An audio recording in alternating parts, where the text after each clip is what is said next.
जय हिंद दोस्तों, welcome to decode UPSC. We have started a series जहाँ पे वी आर डिस्कसिंग कम्प्रीहेंसिव। ठीक है, कम्प्रीहेंसन की हम लोग डिस्कशन कर रहे थे and we are trying to find out the right answer.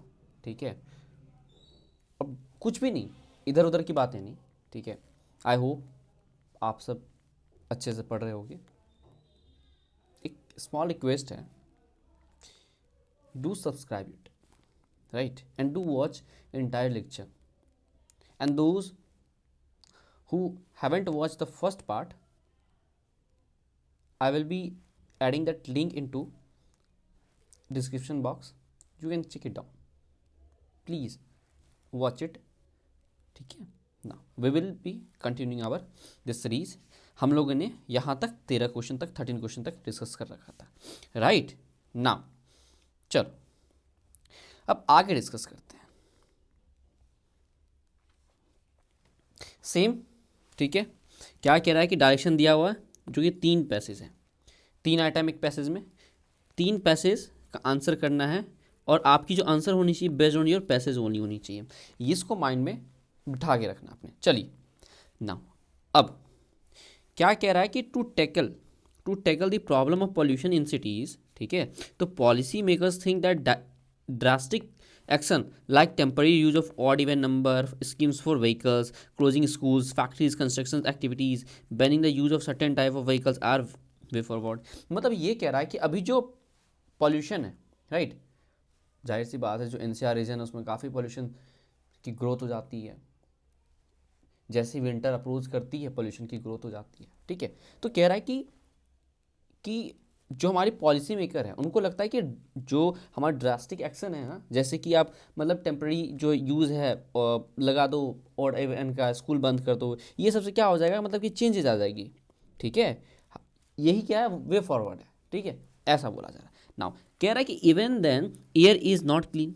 फिर भी क्या होता है, इतना कुछ करने के बाद हमारी जो हवा है साफ़ नहीं हो पा रही है। ठीक है, व्हीकल्स जो more than 15 year old comprise 1% of total. मतलब ये जो आपकी चीज़ें हैं, तो कह रहा है कि भैया जो 15 साल से ज़्यादा हैं 1% है उसमें। ठीक है, and taking them of the road will not make any differences. मतलब इतनी जो व्हीकल्स है आपके पास में 100% मान लो, 100% में कितना है आपके पास में, 1% व्हीकल्स है जो कि 15 साल का है, या मतलब कि 15 साल से ऊपर का है। ठीक है ना, तो कह रहा है कि banning certain fuels car type arbitrarily is not proper. ये तो प्रॉपर नहीं है ना।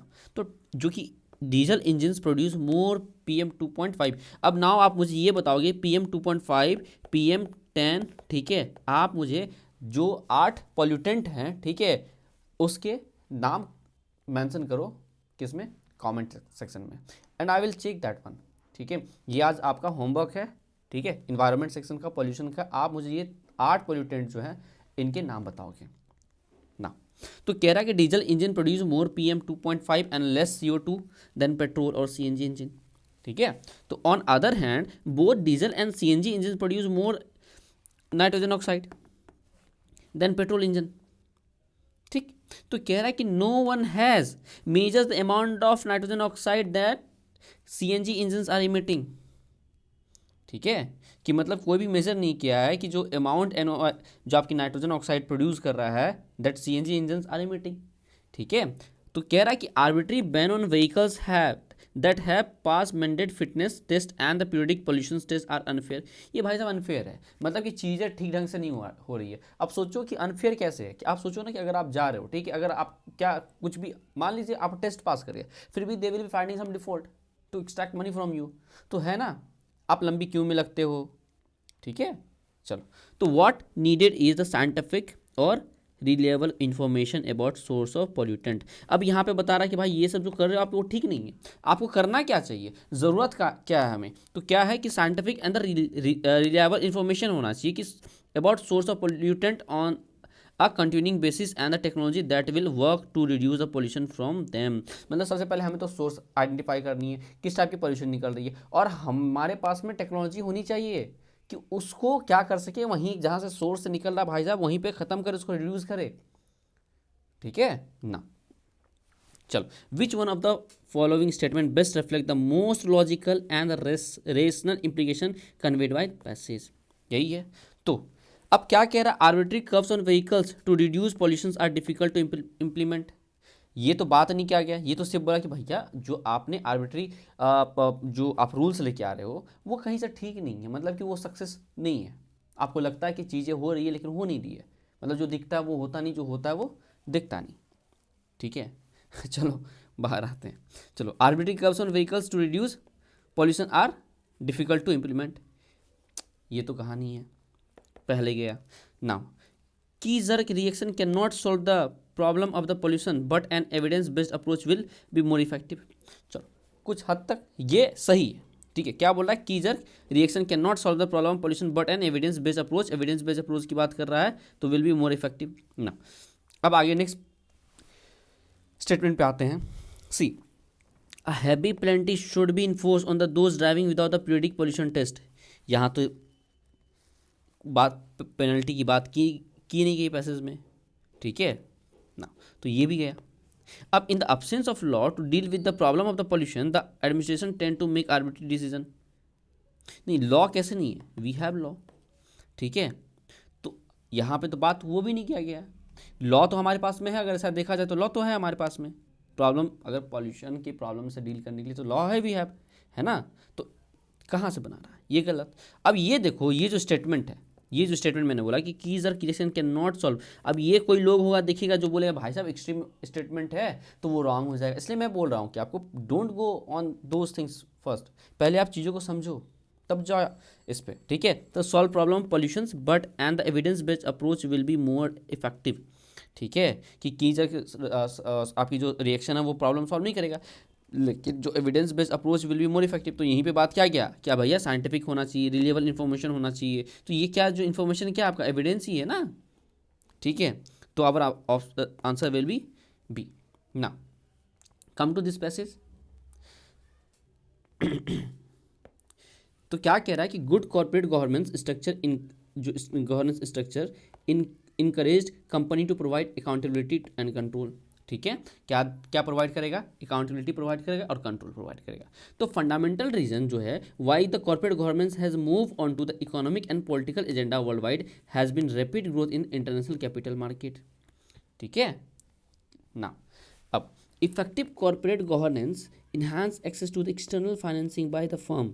जो इफेक्ट, मान लीजिए कि अगर आप अगर अच्छे हो तो आप में लोग इंटरेस्ट दिखाएगा ना कि हाँ आप अगर अच्छे से पढ़ रहे हो, डेडिकेटेड स्टडी कर रहे हो, राइट, टाइम को वेस्ट नहीं कर रहे हो, तो लोग क्या बोलेंगे, हाँ भाई साहब इसमें पोटेंशियल है, he will crack it, I know कि यू विल क्रैक इट, ठीक है। तो वही कह रहा है कि भाई साहब अगर इफेक्टिव कॉर्पोरेट गवर्नेंस होती है फर्म में तो क्या होती है, तो फाइनेंसिंग, एक्सटर्नल फाइनेंसिंग उसको मिल सकता है बाय फर्म, ठीक है। Leading to the greater investment आएगा, हायर ग्रोथ एंड एम्प्लॉयमेंट होगी, ठीक है। Now investor look to the place their fund where the standard of the disclosure of timely and accurate financial reporting and of equal treatment to all stakeholder are met। अब कोई भी सोचो कि अगर आप ही कहीं भी इन्वेस्ट कर रहे हो तो पहले आप क्या देखोगे कि भाई साहब इक्वली मिल रहा है कि नहीं मिल रहा है, टाइमली चीज़ें मिल रहा है या नहीं मिल रहा है, कंपनी फ्रॉड तो नहीं, कंपनी क्या है नहीं है, all things should be analysed by you, है ना, एकदम डीपली जाके देखोगे। चलो, पैसेज का थीम क्या है, तो भैया कॉर्पोरेट गवर्नेंस, वो भी क्या, गुड कॉर्पोरेट गवर्नेंस, ये क्या है, थीम है हमारा ना। चलो, विच of the following statement best reflect and logical inference, ठीक है, from the passage given above, ये है। Don't worry, I will be giving lecture, ठीक है, वन लेक्चर टू यू। ये जो कीवर्ड्स है, क्रक्स हो गया, इन्फेरेंस हो गया, राइट, एजम्पशन हो गया ना। चलो, it is important agenda of the countries around the world to ensure the access to the external financing. ये कहीं बात की गई है कि भैया नहीं, कंट्री, कोई कंट्री की एजेंडा होना चाहिए कि भैया इंसोर्स करके हमारा एक्सटर्नल चीज़ें आए, बताओ, ये गलत ना। अब कह रहा है कि good corporate governance improve credibility of firm, right, यही तो है कि गुड कॉर्पोरेट गवर्नेंस क्या करेगा, इंप्रूव करेगा आपका क्रेडिबिलिटी ऑफ फर्म को। यही तो बात कर रहा है ना कि अगर आपकी अच्छी ये होगी, इफेक्टिव कॉर्पोरेट गवर्नेंस होगी तो इन्हांस करेगी एक्सटर्नल फाइनेंसिंग होगा, लीडिंग टू ग्रेटर इन्वेस्टमेंट वगैरह हो गया, ग्रोथ होगा, एम्प्लॉयमेंट होगा। चलो एक पल को इसको भी रख के चलते हैं। International capital market ensure that firm maintain good governance. नहीं जी, बिल्कुल नहीं, ये तो उल्टा हो गया ना। गुड गवर्नेंस ये आपका इधर आ गया, इधर आ गया, और ये इधर आ गया ना। तो good corporate governance pave the way for the robust supply change, किधर बात की गई है?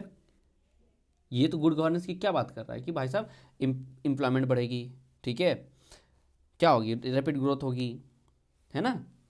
चलो, तो ये भी तो बेस्ट क्या हमारा यही सीन है।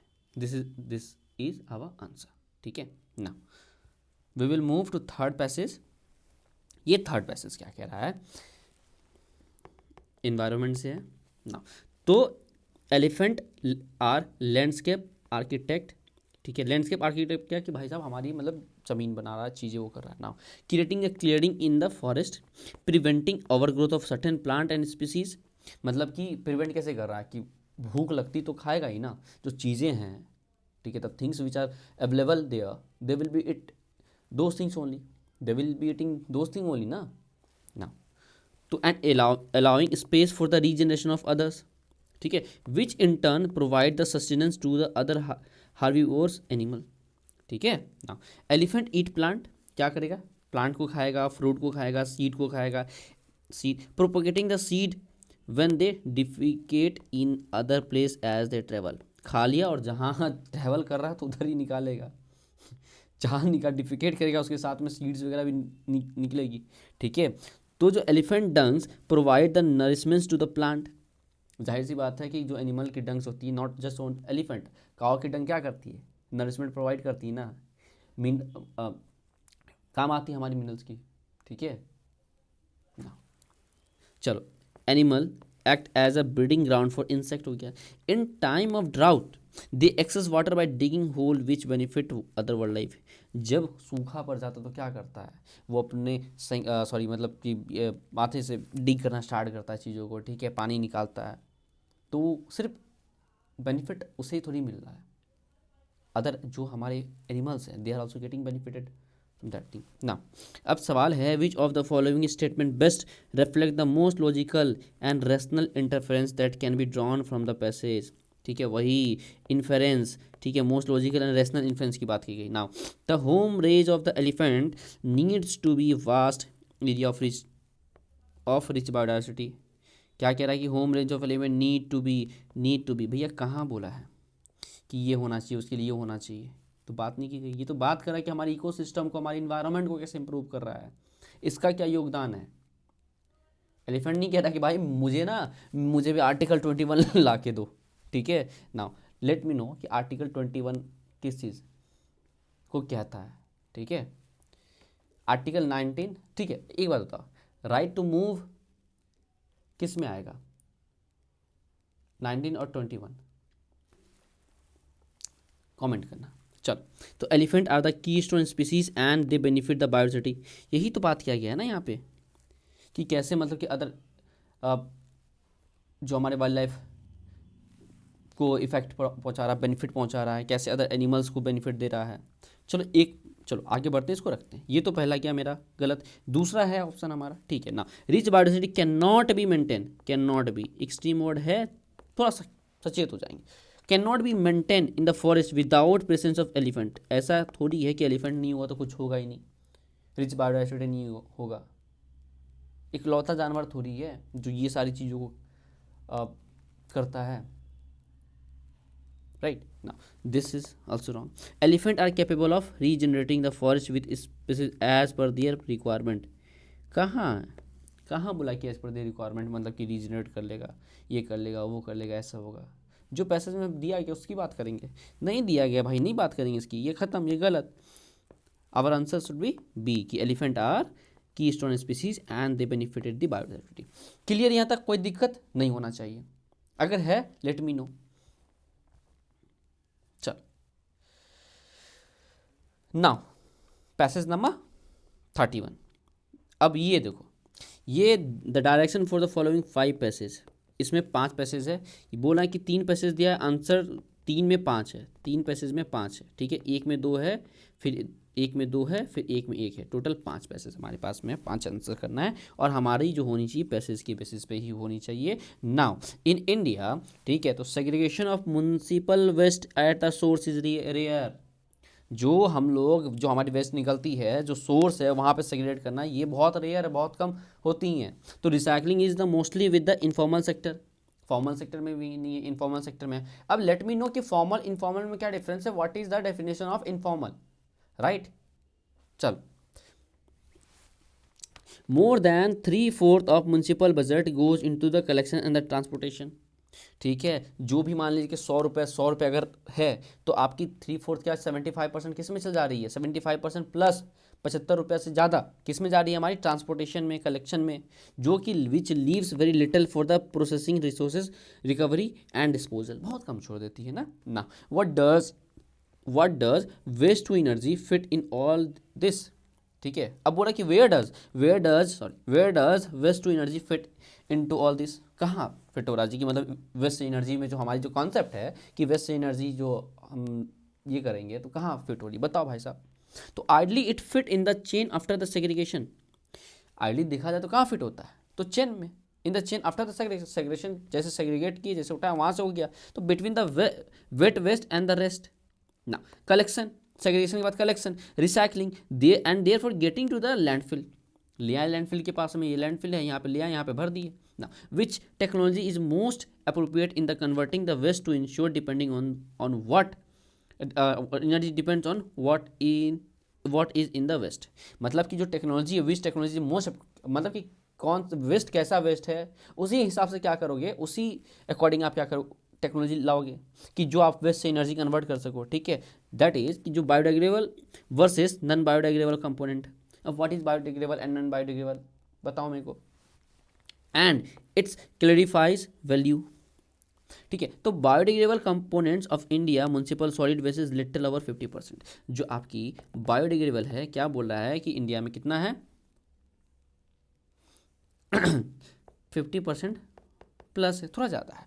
And the biomethanization offer a major solution for the processing of this. Methanization इसको पढ़ लेना, इन्वायरमेंट ये इंपॉर्टेंट है। ठीक है, इंपॉर्टेंट है। चलो पढ़ लिए, देख लिए इसको ना। अब सवाल कि based on the following assumption है भैया, तो कह रहा collection and processing and the segregation of municipal waste should be with the government agency. कब कहा कि प्राइवेट और गवर्नमेंट की बात ही नहीं की गई, ये तो बात क्या है भैया, जो मतलब कि हमारा सेग्रेशन है उसके लिए बहुत कम मिल पाता है, पैसा बच पाता है, गलत हुआ। रिसोर्सेज रिकवरी, अब वन गलत गया तो भाई साहब ये भी गया, ये भी गया। ठीक है ना, resources recovery and the recycling require technology input that can be best handled by private sector, कहाँ रिसोर्सेज रिकवरी एंड रिसाइकलिंग, कहाँ बात किया गया कि भैया प्राइवेट ही बढ़िया कर सकता है। हाँ, वेयर दे टॉक अबाउट कि प्राइवेट बढ़िया कर सकता है, गवर्नमेंट बढ़िया नहीं कर सकता है। वो तो बस इतना कहा ना कि जो आपकी रिसोर्सेज थी, जो पैसा था, जो आप लगा रहे हो, वो मतलब इधर चले जा रही है, you need to manage it. But they didn't say that कि पैसेज इज नॉट सेइंग कि नहीं भैया ये जो है प्राइवेट सेक्टर बढ़िया से कर सकता है, दिस इज ऑल्सो रॉन्ग। तो हमारा ऑप्शन क्या हो जाएगा, डी, नाइदर 1 नाइदर 2। चलो not 2, which of the following best, क्या बोला कि क्रक्स होगा, reflect the crux of the passage, मतलब कि समरी। ठीक है, generation of energy from the municipal waste is inexpensive. क्या कह रहा है कि जो जनरेशन होगा एनर्जी का, जो हम बनाएंगे वो इनएक्सपेंसिव है। कहाँ से भैया, ठीक है ना। Biomethanization is the most ideal way of the generating energy from municipal waste. ठीक है, क्या कह रहा है कि बायोमेथनाइजेशन है मोस्ट आइडल वे है generating waste from municipal solid waste ना। जनरेटिंग एनर्जी बोला, क्या बात किया गया कि and biometh offer the major solution बोला, ये थोड़ी बोला है कि भैया मतलब कि मोस्ट आइडल है, मेजर सोल्यूशन हो सकता है लेकिन आइडल, मोस्ट आइडल नहीं है। मोस्ट एंड मेजर में डिफरेंस है नाउ। तो ये भी गलत है हमारा। तो segregation of municipal waste, solid waste, ठीक है, is the first step in ensuring the source of waste to energy. यही तो कह रहा ना कि भैया, क्या कह रहा है कि इंडिया जो सोर्स कह रही है, इसी की तो बात चल रहा है ना कि सेग्रीगेशन एट सोर्स, इसी की बात चल रही है। चलो इसको रखते हैं ना। The biodegradable component of India municipal solid waste is not adequate to provide, कहाँ भैया बोल रहा है 50% प्लस है, ऐसा तो नहीं कि एडिकेट नहीं है या एडिकेट है, बस हमें डेटा दे रखा है, अब अपने मन से कुछ भी थोड़ी कर लेना है। तो अब answer will be C only. Now अब पैसेज नंबर 2 कह रहा है कि देयर इज अ क्लेम, ठीक है, there is a claim that organic farming is inherently safer and healthier. ठीक है, मतलब ये क्लेम है कि हमारी जो ऑर्गेनिक फार्मिंग है इनहेरेंटली सेफर और हेल्दियर है। इनहेरेंटली क्या होता है, ठीक है, जो चला रहा है ना। The reality is that because the reality is that because the organic farming industry is still young, ठीक है, and not well regulated in India, the farmer and the consumer alike are not only confused about what product are best for them but sometimes use product in a way that could harm them as well। मतलब कि अभी इतना नया है, चीज़ें young है, हमारे पास ना ही उतना बढ़िया से रेगुलेट कर पा रहे हैं, ठीक ढंग से रेगुलेट कर पा रहे हैं, राइट। दैट्स वाई क्या होता है, फार्मर और जाके हमारे कंज्यूमर दोनों कंफ्यूज होते हैं कि भैया कौन सी प्रोडक्ट यूज़ करनी चाहिए। इतना ही नहीं, मतलब कि कुछ कभी कभी क्या होता है, गलत प्रोडक्ट यूज़ कर लेते हैं, ठीक है, जो कि हमें खुद हार्म कर देती है। एग्जाम्पल के तौर पे जैसे ही since organic fertilizer are difficult to obtain on a large scale in India, ठीक है, तो क्या बोल रहा है, सिंस ऑर्गेनिक फर्टिलाइजर क्या है, difficult to obtain on a large scale in India में, तो farmer often use farm yard manure. Farmer क्या करता है, फार्म यार्ड मैन्यूर यूज कर लेता है, ठीक है, which contain toxic chemical and heavy metals. ना किसे क्या होता है, toxic chemicals and heavy metals. Certain plant spray such as की दतूरा फ्लावर, ठीक है, जो सर्टेन प्लांट स्प्रे है जैसे कि दतूरा फ्लावर हो गया, लीफ स्प्रे हो गया, have an element of atropine, ठीक है, इनमें क्या होता है, एट्रोपाइन का एलिमेंट होती है। If it is not applied in the right dosages, सोचो कि अगर अभी जाके सोचो, अगर डॉक्टर, अगर आप कुछ इशू हो गया, डॉक्टर के पास गए, प्रिस्क्रिप्शन दिया आपको, अगर राइट डोजेज में आप मेडिसिन नहीं लोगे तो it will harm your body, है ना। तो वैसे ही है कि अगर भाई साहब, अगर हम भी अगर कोई फर्टिलाइजर वगैरह यूज़ करेंगे, राइट डोजेज में चीज़ें नहीं मिले तो क्या होगा, बताओ क्या होगा। जाहिर सी बात है कि चीज़ें जो है हार्म करेगी, इनडायरेक्टली हमें ही हार्म करेंगी ना। ना तो it can act as a nervous system of the consumer, act on a nervous system of consumer, ठीक है। आप मेरे और आपके नर्वस सिस्टम पे क्या कर सकता है, एक्ट कर सकता है।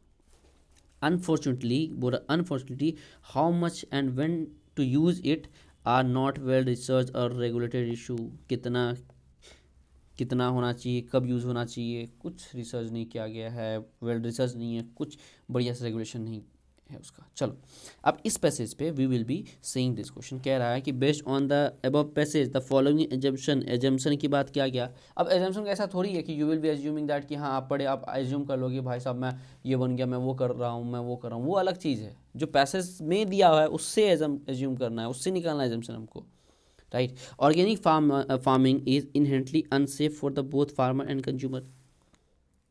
कहाँ बात किया गया, मेयरली यहाँ पे क्या क्या गया, यहाँ पे सेफ लगा दिया है और यहाँ पे अनसेफ लगा दिया है,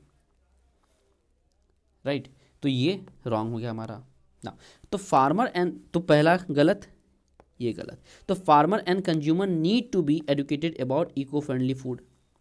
तो यही तो पैसेज कह रहा है ना कि भैया बताओ उनको, हमारे फार्मर को भी बताओ, कंज्यूमर को भी बताओ कौन सी प्रोडक्ट लेनी चाहिए, कितनी अमाउंट में लेनी चाहिए, क्या होनी चाहिए, इको फ्रेंडली प्रोडक्ट के बारे में बताओ, चीज़ें क्या है नहीं है, ठीक है। तो वही कह रहा, चलो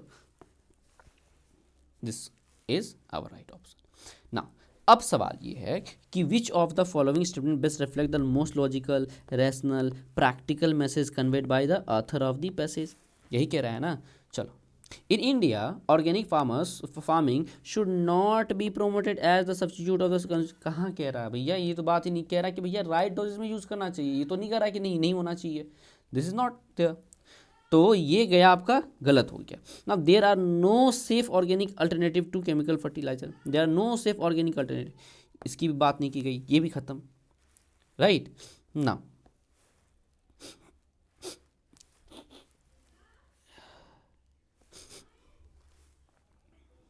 चलो ये हो गया ना। अब कह रहा है in India farmer need to be guided and help to make their organic farming sustainable. यही तो कह रहा है ना कि हमें लानी पड़ेगी, गाइडलाइन लानी पड़ेगी, चीज़ें बतानी होगी उनको, ठीक है। ये चलो ये अपना आंसर आ गया, लेकिन we will be seeing this also this one. तो the aim of organic farming should not be to generate huge profit. कहाँ प्रॉफिट लॉस की बात की गई है, हाँ नहीं बात की गई, तो कहाँ why we should discuss this things, why we should consider this one, ठीक है। तो क्या as there is still no global market, गलत, यही है हमारी ऑप्शन। आई होप चीज़ें समझ में आई होगी आपको। I am taking time I know कि मैं थोड़ा टाइम लग जा रहा है मेरे को चीज़ों को समझाने में, बट मैं चाहता हूँ कि समय लगे, बट आप जो हो इन चीज़ों को क्लियर करो, right. It's all about your future, and CSET is becoming, day by day difficult only. That level of difficulty level is increasing day by day. So लोगों को कोसने से बेहतर कि हम खुद को इम्प्रूव कर लें. And why to invest huge money on like passage, जो कि आपको मार्क्स आराम से मिल सकता है, ठीक है, तो क्यों मतलब इतना ये करना है, ठीक है. ख्याल रखिए, मिलते हैं नेक्स्ट वीडियो के साथ में, तब तक के लिए